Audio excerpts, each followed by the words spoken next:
आज का हमारा टॉपिक एडजस्टमेंट है। एडजस्टमेंट को हम दो हिस्सों में डिवाइड करते हैं, पार्ट ए और पार्ट बी। पार्ट ए बहुत सिंपल सा हमारे पास है। पार्ट ए में जितनी भी ट्रांजैक्शन है फिक्स है और सिंपल सा है। पार्ट ए आपके पास, पार्ट ए में हमारे 5 ट्रांजैक्शन है: accrued expense, accrued income, depreciation expense, bad debt expense, merchandise inventory. ये पार्ट ए की ट्रांजैक्शन है और ये पार्ट ए सिंपल सा है। पार्ट ए हमारे पास सिंपल है, ये सिंपल एडजस्टमेंट है, सादी है, आसान है, ठीक है। पार्ट बी जो हमारे पास है, ये जो लिखा हुआ आपके पास पार्ट बी हमारे पास टेक्निकल है। ये थोड़ा सा कंसेप्चुअल है। कंसेप्चुअल कह दें, टेक्निकल कह दें, टेक्निकल कहते हैं, ये कंसेप्चुअल कहते हैं, ठीक है। ये थोड़ा सा कंसेप्चुअल है, ये थोड़ा सा बी पार्ट आपका थोड़ा सा टेक्निकल टाइप का है। अच्छा, सवाल ये पैदा होता है कि एडजस्टमेंट हम कब रिकॉर्ड करते हैं। एडजस्टमेंट हम साल के एंड में रिकॉर्ड करते हैं, जब साल का एंड आ जाता है, एंड ऑफ द ईयर आ जाता है, जब हम फाइनेंशियल स्टेटमेंट बनाते हैं।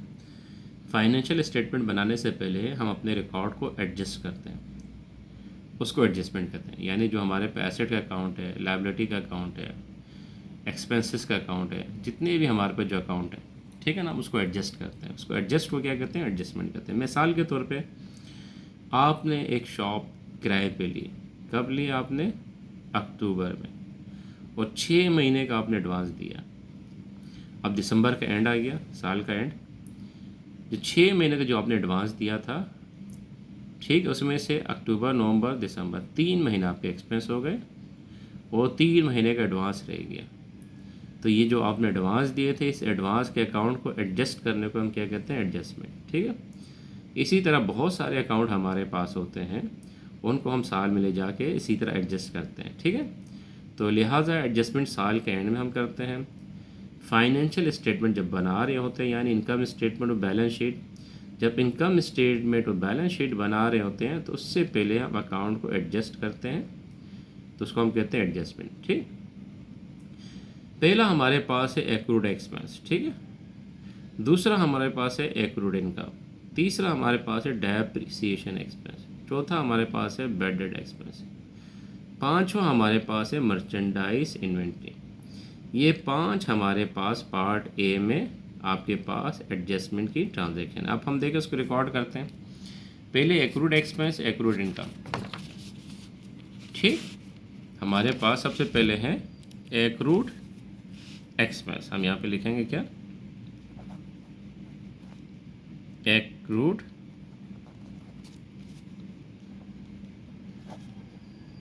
एक्सपेंस। अब एक्रूड एक्सपेंस क्या है हमारे पास, आउटस्टैंडिंग, पेएबल।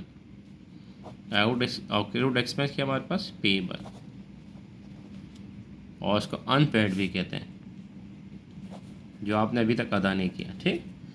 आउटस्टैंडिंग, वाजिबुल अदा, ये बहुत सारे इसके नाम है एक्रूड एक्सपेंस के। एक्रूड एक्सपेंस भी कहते हैं, एक्सपेंस पेएबल भी कहते हैं, अनपेड एक्सपेंस भी कहते हैं, आउटस्टैंडिंग एक्सपेंस भी कहते हैं, ठीक ना, एक्रूड एक्सपेंस। अब देखें इस एक्रूड एक्सपेंस क्या होता है, उसकी ट्रांजैक्शन क्या होगी। इसकी ट्रांजैक्शन हमारे पास मैंने बताया, पार्ट ए हमारे पास सिंपल सा है। पार्ट ए हमारे पास सिंपल सी ट्रांजैक्शन है। हम क्या करते हैं, जब एक्रूड एक्सपेंस हमारे पास आता है तो हम करते हैं एक्सपेंस डेबिट और पेएबल क्रेडिट। देखिए डैश में लिखा है, डैश में कोई भी नाम आ सकता है, एक्सपेंस डेबिट, पेएबल क्रेडिट। ये आपके पास किसकी, एक्रूड एक्सपेंस की ट्रांजैक्शन होती है। यहाँ पे आप कुछ भी नाम आ सकता है, सैलरी हो सकती है आपके पास, ठीक है ना, रेंट हो सकता है, एक्सपेंस हो सकता है, तो ये आपके पास यहाँ पे कुछ भी हो सकता है, जो भी नाम होगा यहाँ पे लिख देंगे। एक्रूड एक्सपेंस से मुराद expense is to be recognise but not paid until, ठीक है। एक्सपेंस टू बी रिकग्नाइज यानी एक्सपेंस तो आपका हो चुका है लेकिन आपने अब तक उसकी अदायगी नहीं की है। Payment in a near future, near future में हम इसकी पेमेंट करके, expense is to be recognise but payment in a near future, ठीक है। एक्सपेंस रिकग्नाइज हो गया है लेकिन इसकी पेमेंट आप नियर फ्यूचर में करेंगे। ये साल के एंड में आप एंट्री पास करते हैं एक्रूड एक्सपेंस की। अब मिसाल के तौर पे हम एक मिसाल ले लेते हैं सैलरी की। देखिए किसी भी कंपनी में, ज़्यादातर जो कंपनियाँ हैं, जॉब जहाँ करते हैं, वहाँ जनवरी की तनख्वाह आपको कब मिलती जाके, फरवरी में, फरवरी की कोई भी तारीख हो सकती है, 1 तारीख से लेकर 10 तारीख तक आपको मिल जाती है जनवरी की तनख्वाह। इसी तरह फरवरी की कब मिलेगी आपको? मार्च में। मार्च की कब मिलेगी? अप्रैल में। अप्रैल की तनख्वाह कब मिलेगी? मई में। मई की तनख्वाह कब मिलेगी? जून में। और जून की तनख्वाह कब मिलेगी? जुलाई में। और जुलाई की कब मिलेगी? अगस्त में। और अगस्त की सितंबर। सितंबर की कब मिलेगी? अक्टूबर। अक्टूबर की कब मिलेगी? नवंबर। और नवंबर की कब मिलेगी? दिसंबर। और दिसंबर की तनख्वाह कब मिलेगी? अब आपके साल का एंड आ गया, दिसंबर 31। दिसंबर की तनख्वाह कब मिलेगी? अगले साल, नेक्स्ट ईयर। नेक्स्ट ईयर कब? जनवरी में। जनवरी की कौन सी तारीख में? 1 से लेकर 10 तारीख तक में आपको मिल सकती है।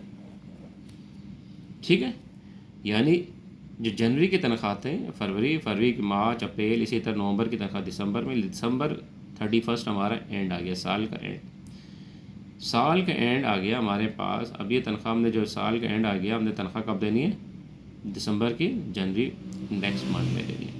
लेकिन दिसंबर 31 में हम क्या करते हैं? दिसंबर 31 में अब हमने अपने अकाउंट्स को क्लोज़ करना होता है। तनख्वाह तो हमने नेक्स्ट ईयर देनी है, तो अब हम क्या करते हैं?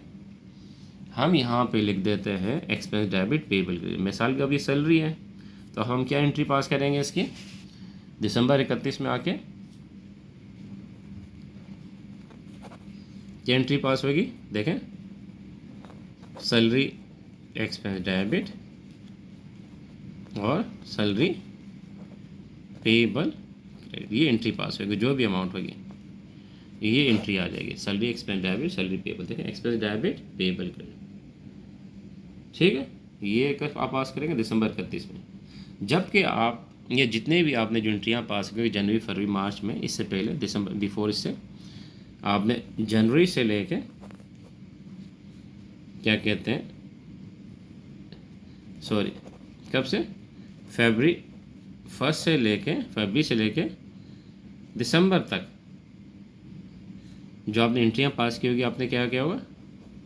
सैलरी एक्सपेंस डेबिट और कैश, ये एंट्री पास करेगी। क्योंकि आपने क्या किया? जनवरी की तनख्वाह फरवरी में दे दी, फरवरी की मार्च में दे दी, सैलरी एक्सपेंस कैश। इसी तरह आप देते हुए आए तनख्वाह।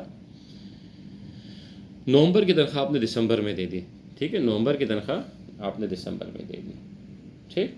लेकिन जब दिसंबर की तनख्वाह की बारी आई, ये वाली दिसंबर की, तो आपने दिसंबर की तनख्वाह आपने कब देनी है? जनवरी में देनी है। लेकिन दिसंबर 31 को आप हम क्या करते हैं? एंट्री पास करते हैं, क्योंकि अब तो कुछ दिन बाकी है तनख्वाह देने में।